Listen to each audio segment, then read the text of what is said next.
Hoe om 'n vriendin in 'n gewelddadige verhouding te ondersteun. Wees die reddingslyn vir jou vriendin. Luister, glo haar, hou kontak en help haar om veilig te wees. My naam is Jody Jagers. Wanneer jou vriendin in 'n gewelddadige verhouding is dit soms baie moeilik om dit te sien.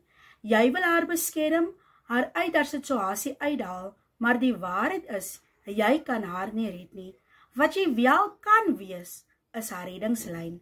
Luister sonder oordeel, glo haar storie, moenie vir haar sê wat om te doen nie. Herinner haar net dat sy die reg het om veilig en geliefd te wees. Hou kontak met haar, stuur gereeld boodskappe en gaan loer in. Verseker haar dat sy nie alleen is nie, selfs al is sy nog nie gereed om uit te reik om hulp nie. En wanneer sy uiteindelik om hulp vra, wees daar.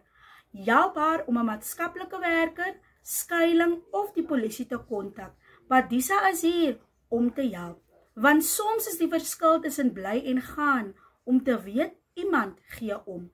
Geen vorm van geslagsgebaseerde geweld kan of mag aanvaar word nie. By Padisa glo ons, elke mens het die reg om veilig, gehoor en beskerm te wees.